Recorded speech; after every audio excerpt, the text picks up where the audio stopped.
Elle s'appelle Cathy Sebaoun, elle est en Israël depuis, enfin en tout cas la première alia, elle avait 7 ans, 1961, ça nous remonte quelques années en arrière.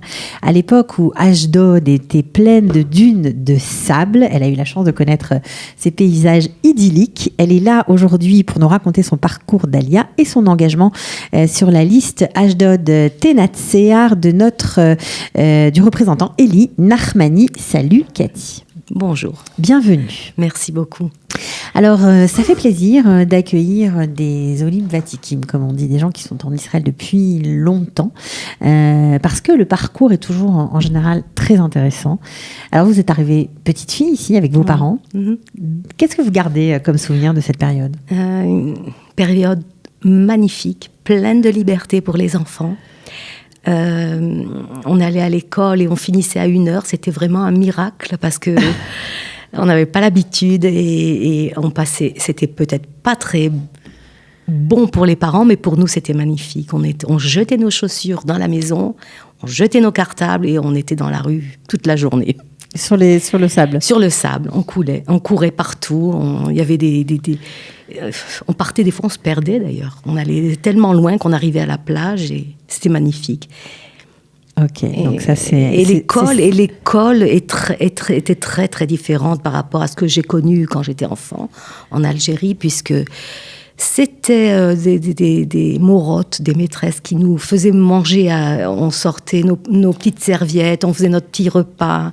Des habitudes complètement différentes. Ok, donc une culture nouvelle, mais apparemment qui vous a plu. Vous êtes resté 2 ans avec vos parents, et puis, comme vous l'avez dit, ils ont rejoint en fait leur famille après à Lyon, voilà, oui. Parce que c'était des rapatriés d'Algérie, comme on dit. Voilà. Et quand tous les Juifs d'Algérie sont arrivés en France, eh bien, ils ont voulu rejoindre leur famille, ce qu'on peut les comprendre, et ils ont quitté Israël.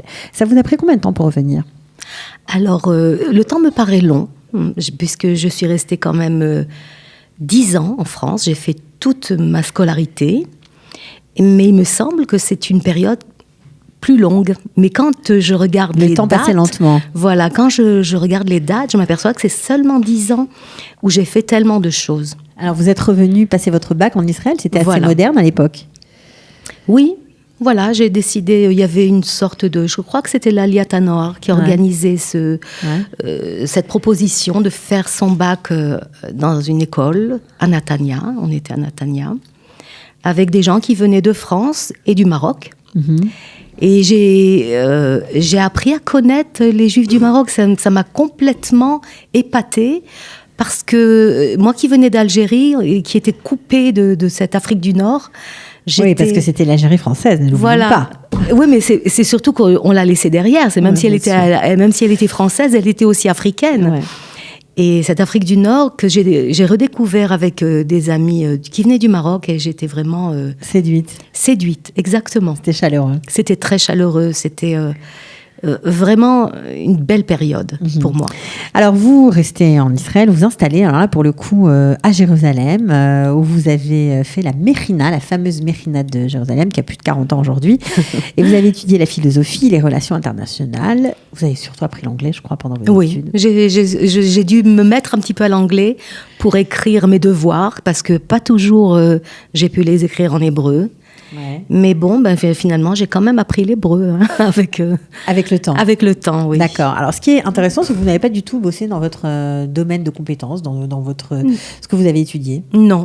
J'ai fait des études à la française parce que je voulais ouvrir mon esprit, apprendre des choses qui me passionnent, qui m'intéressent, avoir des réponses à mes questions et ouvrir mon esprit, tout simplement. Et puis, alors, dans le même ordre d'idées, ouvrir son esprit, vous étiez ouverte à plein de choses, puisque vous avez travaillé dans de nombreux domaines, dans l'hôtellerie, au port d'Ashdod, puisque vous êtes retournée ensuite à Ashdod, dans une banque, vous avez été commerçante, vous n'avez pas arrêté, vous avez été prof de français. Et puis, je suis, voilà, et de tous mes gilgulim, comment on va dire ça, tous mes incarnations, je ne sais pas comment dire, eh bien oui, j'ai été prof de français et je crois que c'est dans tous les métiers que j'ai fait la chose que j'ai préférée. Vous avez préféré enseigner, transmettre ? J'ai préféré surtout me replonger dans le français que j'avais oublié, me retrouver avec des professeurs de français parler de culture, mes souvenirs sur la grammaire, replonger dans la grammaire, ça m'a beaucoup plu. Ça vous a plu. Bon, alors, mais vous êtes quand même resté habité Ashdod, où vos parents vous ont rejoint, vous avez travaillé dans cette ville. C'est une ville que vous aimez particulièrement. C'est une ville que je ressens. Je pense que je la ressens. Et des choses qui me travaillent, que je voudrais réaliser sur Ashdod.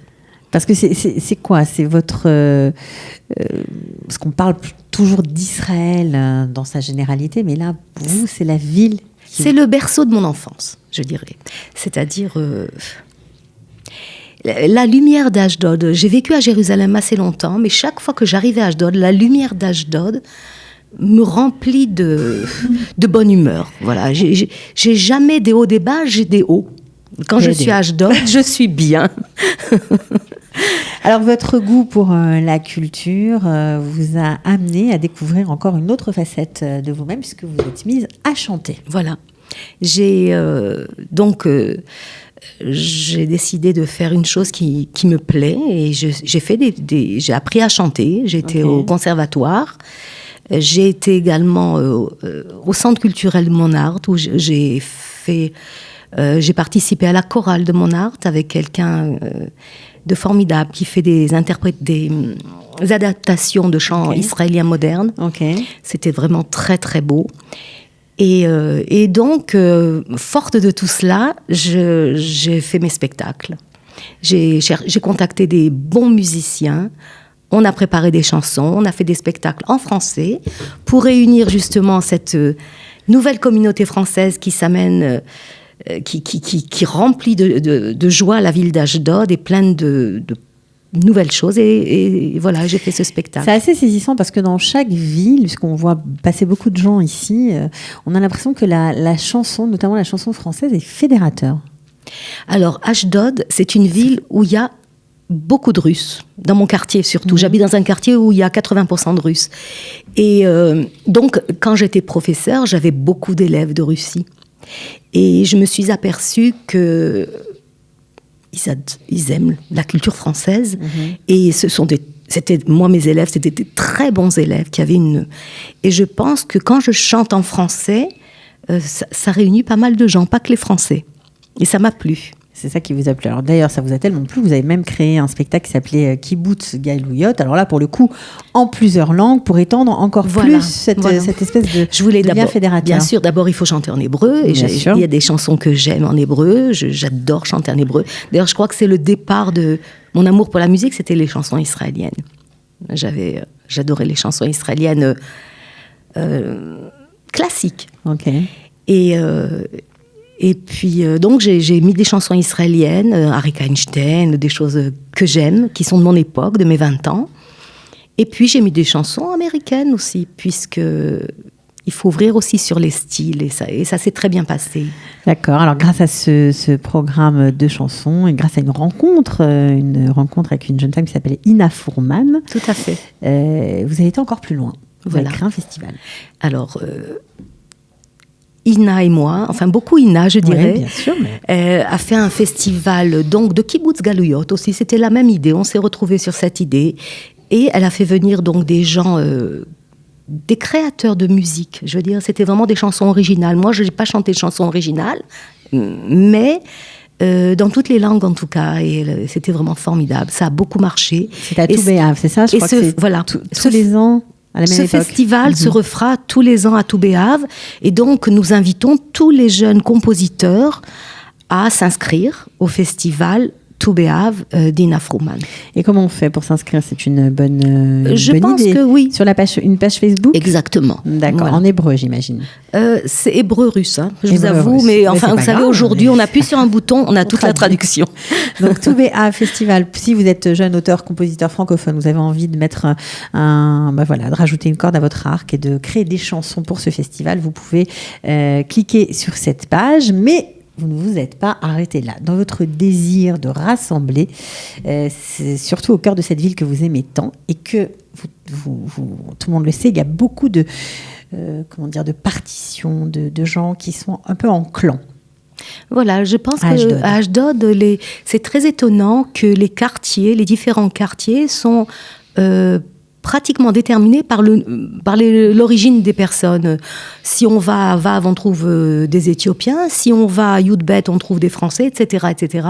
Si on va à Yud Gimel, où j'habite, on trouve une majorité de Russes. C'est assez étonnant. Moi, j'ai jamais compris pourquoi les gens ne se mélangent pas, qu'ils vont pas habiter, avoir des voisins de toutes sortes. Et c'est dommage. Moi, je pense que c'est dommage parce que avant d'être français, russe, éthiopien, perse ou je ne sais pas quoi, on est Ashdodi. On est Ashdodi. On a un but commun, on a un désir commun, c'est de voir notre ville se développer dans tout ce qu'il y a de merveilleux à faire. Ok. Alors, quand on vous entend comme ça, on sous-tend que vous êtes peut-être engagé en politique. Oui, ça s'est fait un petit peu par hasard, mais j'ai pas laissé passer cette occasion. C'est important pour vous. J'ai vu que ce que je pense, je pouvais le réaliser. Je pouvais avoir le droit à la parole. Ça veut dire que quoi ? Ce que vous pensez, vous pouvez le réaliser. Vous vouliez changer votre ville, l'améliorer ? Je veux la faire évoluer. Je veux la voir belle. Je veux la voir intéressante. Et pas simplement des cubes comme je vous ai dit, comme des cages à poules. Non, il faut développer la ville au niveau touristique, au niveau culturel, au niveau de l'éducation, parce que les gens s'imaginent que l'éducation à Ashdod est bonne. C'est une erreur. Elle n'est pas assez bonne. Vous avez dit, vous m'avez confié pour vous, que Ashdod est une ville riche où il y a beaucoup d'argent, mais qui paraît pauvre. Exactement. On se croirait vraiment dans une ville qui n'a pas évolué. Même s'il y a des nouveaux bâtiments, la ville d'Ashdod est très riche. On peut faire des choses magnifiques. Il y a eu beaucoup de dépenses inutiles. Un country club qui traîne depuis 20 ans et qui est bloqué. Ça, c'est un programme vraiment réalisable, très rapidement en plus. C'est un programme vraiment faisable. Pas de compagnie d'high-tech pour une ville aussi grande. Pas beaucoup d'hôtels. Un hôtel. Un seul hôtel. C'est nouveau. Voilà. Un hôtel, alors qu'il y a vraiment un potentiel touristique énorme. Il y a des bateaux qui arrivent au port, des bateaux de touristes qui peuvent très bien descendre. Et il y a des plages sauvages et magnifiques. Des spots de surf, on pourra en rêver. Oui, et puis même pour s'étaler sur la plage, on peut très bien construire des digues. C'est un programme faisable. Alors vous êtes, on ne l'a pas dit, numéro 10 sur la liste d'Eli Nahmani. Décidément, j'ai tout faux. On recommence. C'est pas grave. Donc vous êtes numéro 10 sur la liste d'Eli Nahmani. Voilà, qui est docteur en économie et c'est une liste indépendante et politiquement et financièrement. Tout à fait. C'est très important d'être indépendant financièrement parce qu'à ce moment-là, on arrête cette course au donne-moi et je te donne, quoi. C'est pas possible. Ces constructions de taïkounim qui construisent sur un terrain à d'Ashdod. La ville appartient aux habitants avant tout.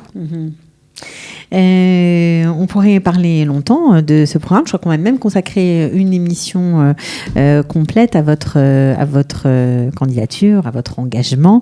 Qu'est-ce qui serait tellement important pour vous de réaliser ? Alors, au niveau du développement de la ville, je dirais au niveau du logement, ce qui intéresse tout le monde, aussi bien les jeunes qui ont fini l'armée, les jeunes qui étudient, que les Olim Khadashim, qui ont du mal à payer des appartements si chers. Au niveau du logement, il s'avère que la ville d'Ashdod se développe vers le sud, dans des logements très riches et très chers. Or, la ville d'Ashdod a commencé au Merkaz Bet, au Merkaz Aleph. C'est le vieux noyau de la ville. Et le programme que nous avons, que Eli Nahmani a établi, c'est de retourner vers le nord de la ville, de la rénover, soit en construisant du neuf, soit en réparant du vieux, de faire des appartements qui ne dépassent pas 1 million de shekels et des grands appartements. C'est-à-dire vraiment descendre le prix des appartements. Moins d'un quart. Oui. De plus, cette rénovation sera réalisée par la municipalité et non pas par des entrepreneurs indépendants.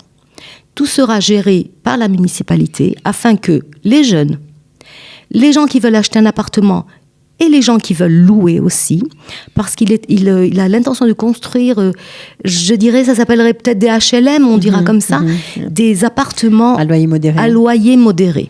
Et je crois que c'est un grand pas en avant pour tout le monde. D'accord.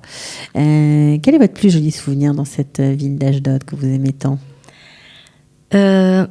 Tous les instants, c'est de regarder la mer, c'est de regarder les dunes, c'est de faire un spectacle au Matnas, c'est de me réunir avec la liste Ashdod et Natser, parce que je vois des gens, des jeunes, il y a des gens formidables qui travaillent vraiment de tout leur cœur. Sans combine politique. Sans combine politique, les mains propres. Et je fais vraiment confiance à Eli Lachmani à ce niveau. C'est quelqu'un qui a les mains propres. D'ailleurs, il est depuis 10 ans au conseil municipal. Il connaît pas mal de gens par son métier. Il connaît les problèmes. Il est expert comptable, avocat. Il connaît les problèmes des gens parce qu'il les contacte. Et justement, hier, il disait, je ne comprends pas. Un maire, Rochaïr, un maire qui ne se promène pas tous les matins dans sa ville et qui rencontre personne. C'est le système Teddy Kollek de Jérusalem. Je crois. C'est une très belle comparaison, franchement. Bon, en tout cas, merci d'être venu jusqu'à nous. On vous souhaite de continuer à vous épanouir dans cette ville, voilà, que vous aimez. Merci beaucoup. Et apporter tout votre savoir-faire pour tous ces habitants, voilà, qui vous suivent. Merci beaucoup. Merci Cathy Sebaoun.